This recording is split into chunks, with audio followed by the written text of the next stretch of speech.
Budget में pension बढ़ोतरी की कोई घोषणा होने से देश भर के पेंशनरों में निराशा के साथ आक्रोश भी है, क्योंकि कई दिनों से ऐसा माहौल बना था कि सबको ये लग रहा था कि इस बजट में कुछ ना कुछ हो जाएगा।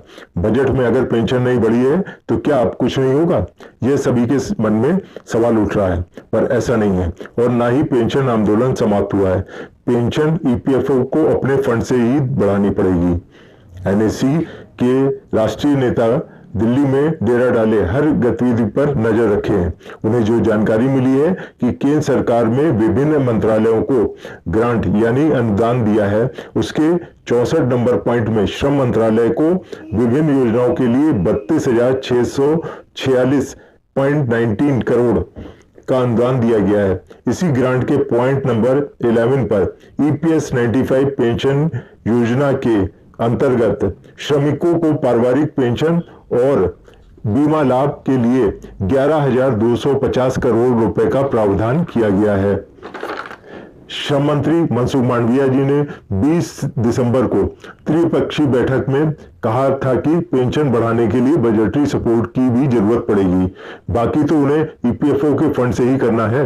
ईपीएफओ के पास 9 लाख करोड़ का पेंशन फंड है और उस पर 58,000 करोड़ रुपए प्रतिवर्ष ब्याज आता है, जिसमें से सिर्फ 15,000 करोड़ रुपए हर साल पेंशन के रूप में बढ़ता है। उसमें से शेष जो बच रहा है उसी से पेंशन बढ़ाने में लगाना होगा और पेंशन कॉर्पस बढ़ाने के लिए 8.33 के कंट्रीब्यूशन को 12% पूरा का पूरा जमा करने का सुझाव था।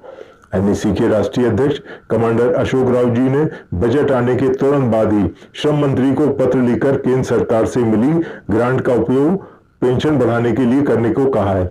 ईपीएस 95 पेंशन बढ़ोतरी की घोषणा बजट में ही हो ऐसा व्यवहारिक नहीं है, ऐसा आपको पहले से ही बताया जा रहा है। इसकी घोषणा कभी भी की जा सकती है। यूपीएस की भी घोषणा अकस्मात हुई थी, पर सरकार और ईपीएफओ का जो रवैया है उससे आसानी से काम नहीं कराया जा सकता। वर्षों से मिडिल क्लास का शोषण कर रही इस सरकार को दिल्ली का ताज मिलने की जब लालसा जगी, तभी इनकम टैक्स में 12 लाख तक की छूट दी गई। श्रम मंत्री पर तुरंत दबाव बनाना पड़ेगा कि जब उन्होंने वायदा किया तो जितना अनुदान मिला है वो और बाकी ईपीएफओ के फंड से व्यवस्था कर पेंशन बढ़ाने। अगर उन्हें और बजटरी सपोर्ट की चाहिए तो सप्लीमेंट्री बजट होगा, उसमें बढ़वाएं।